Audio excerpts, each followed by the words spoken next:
नमस्कार। जड़ों से जुड़ों में आज हम बात कर रहे हैं एक ऐसी शख्सियत से जिसका नाता मेरे साथ तब से है जब से शायद मैं पैदा हुई, या फिर आप ये कहें जब से शायद मेरी माँ की शादी हुई, या शायद जब से मेरी नानी या दादी की भी शादी हुई। यानी कि एक ऐसा शख्स जो हमारी परंपराओं से जुड़े हुए हैं, जो हमारे संस्कार से जुड़े हुए हैं, जो हमारी हर खुशी और हर मंगल काम से जुड़े हुए हैं।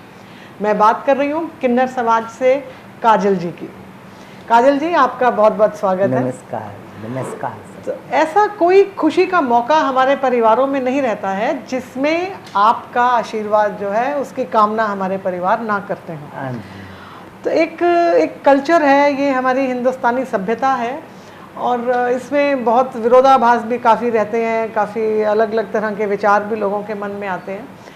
लेकिन मैं आज की जो इस बातचीत की शुरुआत आपके साथ इस विषय से करना चाहूँगी कि जड़ों से जुड़ो।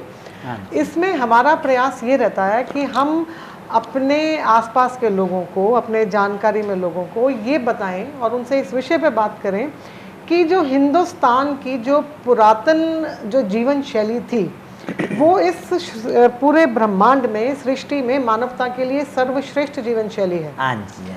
तो आज हम अपनी जड़ों से चूंकि कटते चले आए, तो आज हम उस दौर पे आकर के खड़े हो गए हैं जहाँ पर पैसा तो शायद हमने बहुत कमा लिया, लेकिन एक इंसान के रूप में जो एक संपन्नता हमारी, एक स्ट्रेंथ, एक जो स्पिरिचुअलिज्म जो है वो खत्म हो रही है। कोरोना जैसी चीज़ों ने हमें और ज़्यादा अवेयर कर दिया कि जो है हम अपनी जड़ों से कटे तो उसका नुकसान कितना हो रहा है।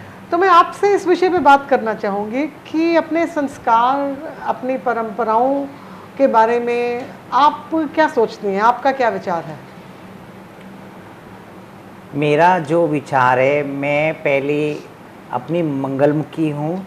मैं अपनी मंगलमुखी परंपरा के लिए जीती हूँ, क्योंकि मैं भी जैसे एक पुरुष या एक स्त्री, जैसे एक समुदाय है, तो उसी समुदाय में मैं भी पैदा हुई हूँ। मगर उसके बाद मुझे ये पहचान मिला, मैं एक मंगलमुखी हूँ। ये एक मेरा परंपरा है, ये एक मेरे कल्चर है, संस्कृति है।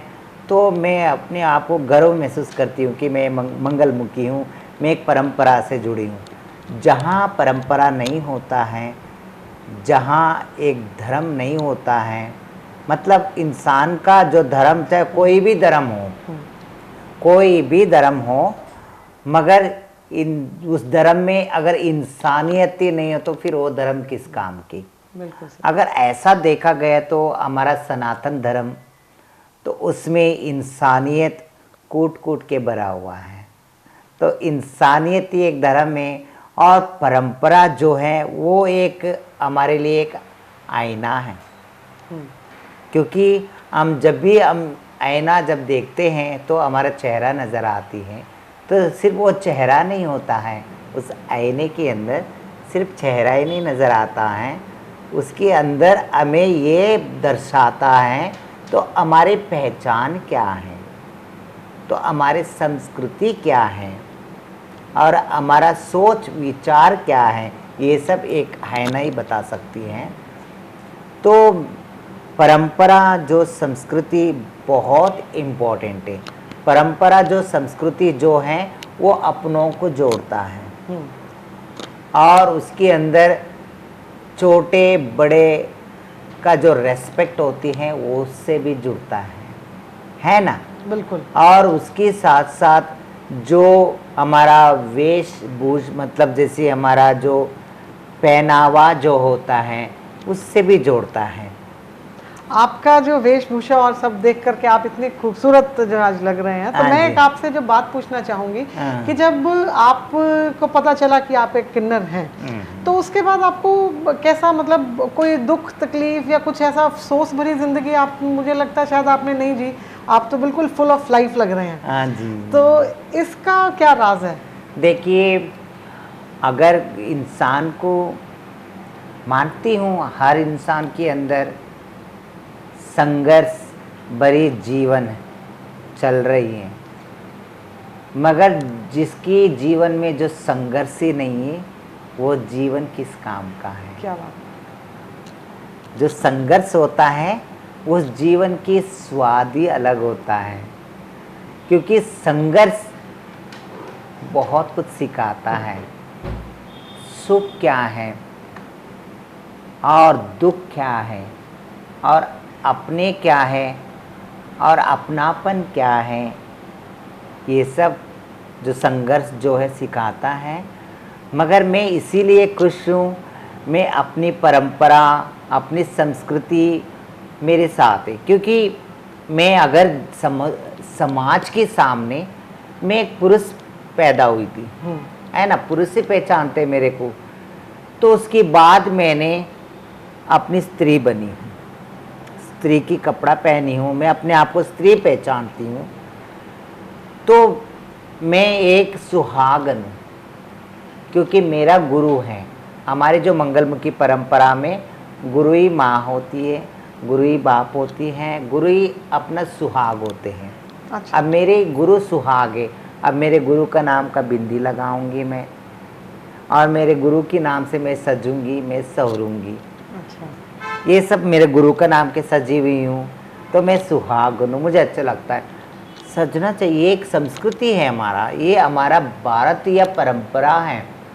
आजकल लोगों को पता नहीं क्या हो गया, जैसे वेस्टर्न स्टाइल में ज़्यादा अपना रहे हैं, मगर वेस्टर्न स्टाइल चलो कभी कभार अच्छा लगता है, मगर जो हमारा जो अपना पहचान है, जो हमारा जो जड़ जो है वो यही है, सनातन है हमारा। जो कहते हैं मुगुती कहते हैं इसको, कोका हो गया, कान का हो गया। देखो ये 5 आभूषण ऐसे हैं हमारा जो नारी को बहुत बहुत इम्पोर्टेंट है। वो क्या है? मंगलसूत्र और एक सिंदूर और एक कोका, 3 हो गया। ये कान के हो गए और एक बिचवा हो गया।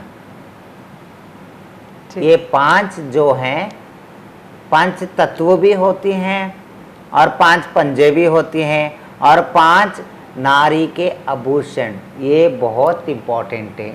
आजकल नारियों की, बहुत सारे नारियों की मैंने देखने को नहीं मिलता है, मगर हमें ज़रूर हमारा दुनिया में रहना है तो हमें सतयुग लाना ज़रूरी है। सतयुग कोई दूसरे सैटेलाइट्स में जाके हमें मिलने वाला नहीं। सतयुग यहाँ कोई हमें दुकान से या कहीं और कई देश से खरीद के लाने वाले नहीं है। यहाँ कोई ऊपर वाला आके नीचे हमें दे के नहीं जाएगा। हमारे अंदर हैं, हमारी सोच और विचार के अंदर है सतयुग। पूरे शरीर बदलने की लोड़ नहीं है इंसान को, सिर्फ अपनी सोच और विचार को बदलाव लाएंगे तो वही सतयुग है। सतयुग मतलब सच्चाई का सामना करो, सत्य को अपनाओ। जहाँ सत्य को अपना लिए वही अमन, चमन, शांति और इंसानियत और सच्चाई और अच्छाई सब कुछ अपने आप आ जाएगी। मगर इंसान क्यों नहीं इस सत्य को इग्नोर कर रहे हैं? कुछ लोग अपना रहे हैं, मगर हमें पूरी तरह उम्मीद है, ये मेरे भारत सनातन देश है, हम सब गर्व करते हैं।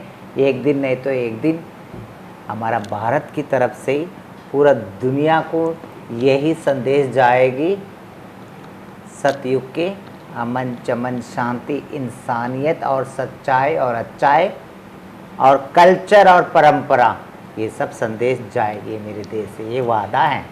बहुत बढ़िया, कितनी एक पॉजिटिव इनका एक थॉट प्रोसेस है। और जैसा भी श्रृंगार की हमने बात करी, तो हम जड़ों से जुड़ों में भी जो है हमारे लोगों को यही बताने का प्रयास करते हैं कि अगर मैंने माथे पे बिंदिया लगाई है तो इसके पीछे विज्ञान है, अगर मैंने पाँव में बिछिया पहना है तो इसके पीछे विज्ञान है, और अगर जनेऊ हमने धारण किया तो उसके पीछे भी विज्ञान है, अगर हम तुलसी जी को जी को जल देते हैं उसके पीछे भी विज्ञान है, अगर हम सूर्य को अर्घ देते हैं तो उसके पीछे भी विज्ञान है। हमारे जितने भी जीवन, हमारा जो भी जीवन शैली का हिस्सा था, चाहे वो हमारा श्रृंगार था, तो श्रृंगार भी बहुत साइंटिफिक इसके पीछे एक प्रोसेस था। तो वही बात अभी जो है काजल जी ने भी करी कि वाकई ही ये चीज़ें हैं तो हमारे परंपराओं का हिस्सा जो हम छोड़ते जा रहे हैं। और जैसा आपने कहा कि ये हमारे देश से संदेश जाएगा, बिल्कुल जाएगा। और हमारी संस्था का भी यही प्रयास कि हम जितने लोगों को भी कुछ अपने परंपराओं के बारे में बता सकें, हम बताएं। और इन्होंने बात करी कि एक मेंटल थॉट प्रोसेस चेंज करने की, मैं आपको काजल जी के बारे में थोड़ा सा बताना चाहूँगी कि इन्होंने भी विरोधाभास बहुत जो है समाज का बर्दाश्त किया। अपने परिवार से ये ऑलमोस्ट आधी रात का समय था जब निकाल दी गई, बारिश हो रही थी, कैसे कैसे इन्होंने कहाँ कहाँ रातें बिताई, कैसे इन्होंने अपने जो है लालन पालन का जो है काम किया, कभी ढाबे में काम किया तो कभी कहीं सफाई का काम किया। तो कुछ कुछ करके ये अपनी हिम्मत बटोरती रहीं। ये इन्होंने अपने आप को ज़िंदा रखा, अपने आप को जीवंत रखा और अपने हौसलों को इन्होंने बुलंद रखा। और हौसले बुलंद रखे बावजूद इसके कि ये रेड लाइट एरिया में भी इनको छोड़ा गया, वहाँ पे ये 4-5 साल ज़िंदगी के इन्होंने बहुत कष्ट के बिताए, लेकिन हिम्मत नहीं हारी।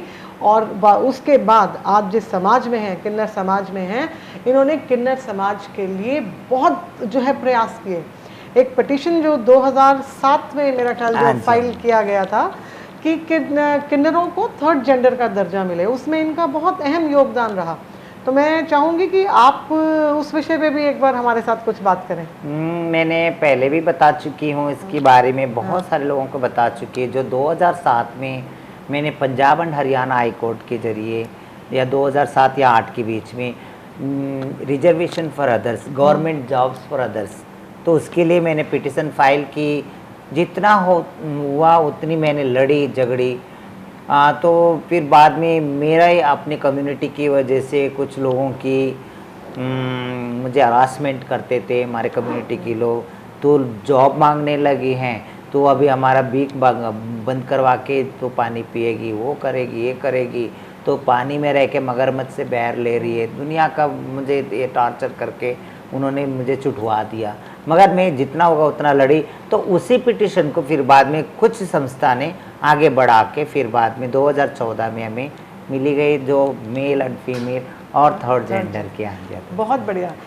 तो अभी भी जो है काजल जी ने भी कहीं जाना है, जहाँ इन्होंने जाना है वहाँ पे किन्नर समाज के कुछ लोग हैं जो लीग से हट के काम कर रहे हैं। वो मंगलमुखी शायद ना हो करके वो कोई चाय का ठेला किसी ने लगाया है, कोई पकौड़े बेच रहा है, ऐसे लोगों से जा कर के मिल रही हैं, उनके इंटरव्यूज़ ले रही हैं और उनको अपने समाज में जो ऐसे पेरेंट्स भी हैं जिनके बच्चे किन्नर हैं, उनको एजुकेट कर रही हैं कि आप अपने बच्चों को पढ़ाएं, लिखाएं, उन्हें अपनी ज़िंदगी जीने का मौका दें। कुछ ऐसे भी किन्नर जो है समाज के लोग से इनके बारे में हमें बता रही थी काजल जी, जो डॉक्टर्स हैं, जो बहुत अच्छे प्रोफेशनल्स हैं, तो ऐसे लोगों को इनकरेज कर रही हैं और अपनी कम्युनिटी के लोगों को आगे बढ़ाने का प्रयास कर रही हैं। तो ये जो है काजल मंगलमुखी जी जैसे जो शख्स हैं, ये अपने आप में एक लाइव एग्जाम्पल हैं हमारे और आप जैसे लोगों के लिए कि आप जहाँ भी हैं, जिधर भी हैं, जैसे भी हैं, अगर आपने रोना है तो आप रोते रहें, कोई आपको उससे किसी को कोई प्रॉब्लम नहीं होती है, आप अपनी ही ज़िंदगी ख़राब करते हैं। लेकिन अगर आप हौसला रखते हैं, हिम्मत रखते हैं, तो आप परिस्थितियों को बदलने का दम रखते हैं। किन्नर समाज के लिए फ़ाइट किया, बाहर के लोगों को तो ऑब्जेक्शन इन्होंने फेस की, इन्होंने अपनी कम्युनिटी के भी ऑब्जेक्शंस जो है फेस करी, लेकिन जीती, अंत में विजय जो है इन्होंने प्राप्त करी। तो हम जो है आपसे एक सवाल एक ये पूछना चाहेंगे काजल जी कि आम लोगों को आप जड़ों से जुड़ो के माध्यम से क्या मैसेज देना चाहेंगे? मैं जड़ों से जुड़ो से मैंने एक मैसेज में देना चाहती, संदेश देना चाहती हूँ, वो चाहे जनरल सोसाइटी हो या चाहे हमारे कम्युनिटी की सोसाइटी हो। मैं उदाहरण एक बात बता रही हूँ। अभी लास्ट वीक मुझे चेन्नई के अंदर मुझे अवार्ड देके नवाजा गया। बर्न टू विन एक संस्था है, वो भी एक ट्रांसजेंडर चलाते, श्वेता सुधाकर। तो वहाँ पहले डॉक्टर जो हमारे भारत से जो पहले डॉक्टर बनी हैं, ट्रांसजेंडर किन्नरों के अंदर जो पहले डॉक्टर बनी है, उसको भी बुला के नवाजा गया, वीएस प्रिया को। और पहले कांस्टेबल जो ट्रांसजेंडर, उसको भी बुला के नवाजे गए।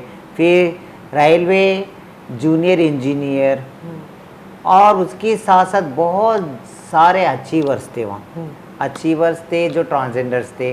तो मैं ये कहना चाहती हूँ कि अगर देखा गए तो हम भी कोशिश कर सकते। ये स्पेशली मैं अपनी समुदाय के लोगों को बता रही हूँ, हमारी जो ट्रांसजेंडर्स को बता रही हूँ कि हम बहुत कुछ कर सकते। ताली बजाना छोड़ के ताली बजवा भी सकते हैं। बहुत बढ़िया, है ना, ताली बजवा भी सकते हैं। भले हम शरीर से किन्नर हो तो क्या हो गया, हमारा सोच विचार किन्नर नहीं है ना, नॉर्मली है। मैं ये नहीं कहती हूँ कि हमारे बधाई जो हमारा संस्कृति, हमारा परंपरा, ये तो ना आज रुकेगी ना कल रुकेगी। ये तो सतयुग, द्वापर, त्रेता युग से चलते आ रहा है, जो औरों के लिए भी जीने के लिए एक मंगलमुखी से। मगर ये है तो ये सिर्फ परंपरा है, ये कोई हमारा बिजनेस नहीं है ना। तो बहुत सारे ट्रांसजेंडर्स को भी मैंने ये वाला संदेश देना चाहती हूँ कि आप भी बहुत कुछ पढ़ो लिखो और आगे बढ़ो, और भारत की हर सेवा में आप भी आगे रहें। मैं यही कहना चाहती हूँ कि ये सिर्फ डॉक्टर अकेली नहीं है, एक ही ट्रांसजेंडर बना है। मैं चाहती हूँ कि आने वाले समय में बहुत सारे डॉक्टर ट्रांसजेंडर भी बने, उसमें जज भी बने हुए हैं, बहुत सारे जज बने, और एडवोकेट भी बने हैं, बहुत सारे एडवोकेट भी बने, सिर्फ एक दो में गिनती में नहीं, बहुत सारे बने। उसमें लिंग बीच में नहीं आना चाहिए, बहुत बढ़िया, ऑब्जेक्शन नहीं होना चाहिए, लिंग ऑब्जेक्शन नहीं होना चाहिए। और इसके साथ साथ ये है कि बहुत सारे, मैंने एक स्वीपर जो बनी थी पहले स्वीपर, उसको भी अवार्ड दिया गया। काम तो काम ही होता है, कहते ना, वर्क इज वर्शिप, काम ही पूजा है। वो चाहे कोई भी काम हो, मगर उसमें मेहनत होना चाहिए, हार्ड वर्किंग होना चाहिए। और उसके साथ साथ आप अपने सच्चे मन से अपने काम को एक्सेप्ट करके, उस काम से सेटिस्फाइड होके अगर आप तुम काम करोगे, वो काम चाहे छोटा हो चाहे बड़े हो, आपको एक सम्मान भरी ज़िंदगी देंगे, मतलब डिग्निटी फुली लाइफ आपको जीने को देती हैं। तो यही चाहती हूँ कि, और उसके साथ साथ बहुत सारे जो बच्चे जो हैं ड्रग की ओर जा रहे हैं, ड्रग ले रहे हैं, मगर मैं चाहती हूँ कि जितनी हो सके माँ बाप भी, उनकी पेरेंट्स भी, अगर हमारे जैसा बच्चे आपके घर में हो तो आप उसको प्लीज़ इग्नोर ना कीजिएगा। चाहे बेटा और बेटी को कैसा तुम एक्सेप्ट करते हो, कैसा फ्यूचर सेफ देते हो, ऐसे हमारे जैसे बच्चों को भी एक फ्यूचर सेफ दो, तो वो बड़ा होते होते होते कोई डिफरेंट नहीं लगेगा, वो नॉर्मली लगेगा, जैसे बेटा और बेटी और जैसे नॉर्मली लगेगा। तो उसके बाद शायद क्या पता आपके बुढ़ापे के लाठी बन सके, है ना। ये नहीं कि जैसे पैदा होके कोई दो बच्चा पैदा करने से ही या वो स्त्री बन सकती है ना वो पुरुष बन सकता है, दो बच्चा पैदा करने से। मगर पैदा करने के साथ साथ उन बच्चों का जिम्मेदारियां भी उठाना बहुत बहुत इम्पोर्टेंट है ना। बहुत बड़ी बात। आज मेरी माँ कहती है, मैडम जो मेरी सगी माँ कहती है, तेरे जैसा हर घर में बच्चा पैदा हो। मैं बोली मेरे जैसे क्यों, मेरी जैसे क्यों, चाहे बेटा हो चाहे बेटी हो चाहे किन्नर हो, तो सोच और विचार अच्छा होना चाहिए, ऐसे सोच विचार वाले बच्चे पैदा होना चाहिए। क्योंकि मेरी माँ आज ऐसे क्यों कह रही है, जब आधी रात में बरसात में मेरे भाई लोगों ने मुझे घर से बाहर निकाल दिए, तभी मेरी माँ की मुंह छुपती, बात क्यों नहीं है ना। और उसके साथ साथ आज मेरी माँ कहती तेरे जैसा बच्चा हर घर में पैदा हो, क्योंकि मैं मेरी माँ को 60-70 लाख की घर बना के दी। अरे वाह। हाँ जी, क्योंकि मेरे पापा ने जितनी जो हमारा प्रॉपर्टी था सब इसमें हार गए, अच्छा। पत्ता खेल के।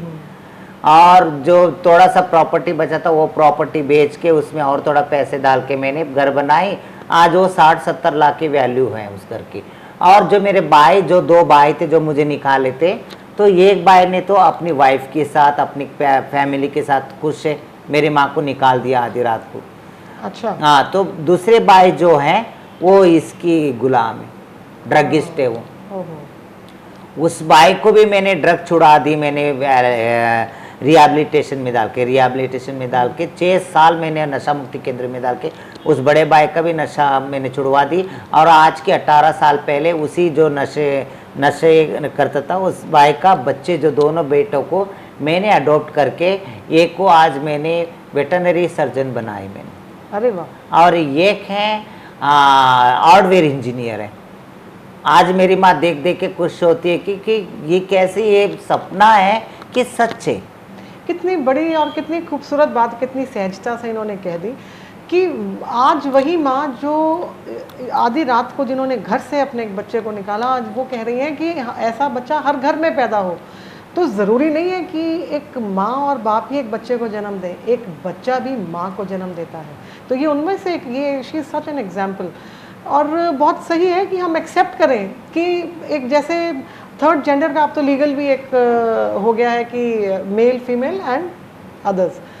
तो हम पैदा ही करने से माँ बाप नहीं बनेंगे। माँ बाप बनने एक जो है, माँ बनना एक इमोशन का काम है। उस इमोशन को हम जिंदा रखें, उस प्रेम को हम जिंदा रखें, उस संस्कार को हम जिंदा रखें। और आज जड़ों से जुड़ों के माध्यम से बहुत खूबसूरत एक मैसेज जो है काजल जी ने दिया, और ये एक लाइव एग्जाम्पल है इसका। और एक मैसेज और भी देना हाँ, चाहती मैं जी।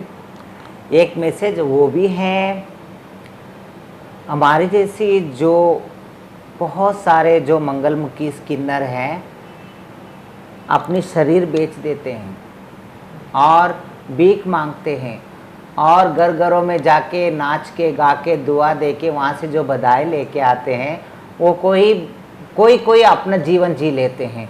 मगर बहुत सारे ऐसे मंगलमुखी से उस पैसे को जोड़ के सिर्फ अपने जीवन नहीं है, अपने माँ बाप भाई लोगों की, उनके बच्चों के, उनके बहनों के बच्चों के, सबके पालन पोषण कर रहे हैं, आज भी कर रहे हैं। कुछ बहनें भाई क्या करते हैं, ऐसे बच्चों को खा के बस अपना उनके पैसे खा के उल्टा सब कुछ करके फिर भी उनको कहते हैं तू हिजड़ा है, तू किन्नर है, और तेरे क्या ही इज्जत है, तू तो रोड पे भीख मांगने वाला है, तो तेरे रोड में इज्जत है, ऐसे कहते हैं। मगर इसमें बताइए, जो ऐसे इंसान ऊंचा है या तो कोई किन्नर होने के बावजूद भी वो अपना जीवन छोड़ के, अपना तो कोई खून का है नहीं कोई, तो अपने भाई का ही बच्चों को पालेंगे, अपने भाई के बच्चों को शादी करेंगे और उनकी एक जीवन, अच्छे जीवन व्यापन करने के लिए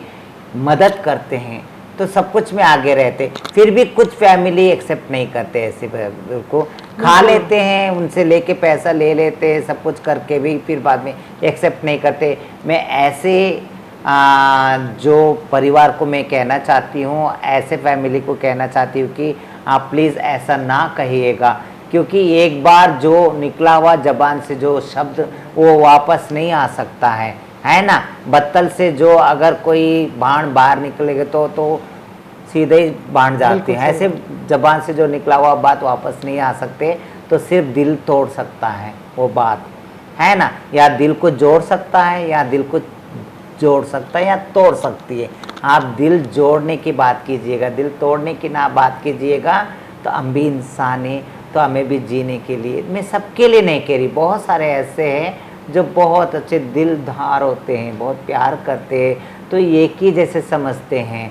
तो कुछ लोग ऐसे हैं, मगर कुछ लोगों के लिए बस हाथ जोड़ के यही कहती हूँ कि हम बुराई से नफ़रत करेंगे, हम बुराई लोगों से नहीं, बुराई लोगों को सही रास्ते पे लाके छोड़ेंगे और जड़ से जुड़ेंगे। बहुत बढ़िया। तो 100 बात की एक बात कि इनके शरीर में चाहे कुछ डिफरेंसेस हैं, नर या नारी से कुछ अलग हैं, लेकिन दिल इनका उतना ही प्रेम मांगता है जितना किसी भी एक आम इंसान का मांगता है। तो हर इंसान प्यार का भूखा है। हम अपनी इंसानियत का परिचय दें। हर शख्स जिसको परमात्मा ने जन्म दिया उससे हम प्रेम करें, उसके साथ सद्भावना रखें, उसको इज़्ज़त दें, मान दें, ताकि हम अपनी इंसानियत जो है वो प्रूफ कर सकें। तो वो कहते हैं ना कि आप किसी औरत की इज्जत इसलिए ना करें कि वो एक औरत है, बल्कि ये साबित करने के लिए करें कि आपकी परवरिश एक बेहतरीन औरत ने करी है। तो अपनी परवरिश, अपने संस्कार, अपने जो हमारी कल्चर है उसको संभाल के रखें, सहेज के रखें। और किन्नर समाज के लोग जो हमारी हर खुशी में हमारे साथ खड़े होते हैं, हमारी हर भला लेने को तैयार होते हैं, इनको अपनी खुशियों में स्थान दें, मान दें। इसी उम्मीद और शुभकामनाओं के साथ हम आपका और काजल जी आपका बहुत बहुत शुक्रिया अदा करते हैं।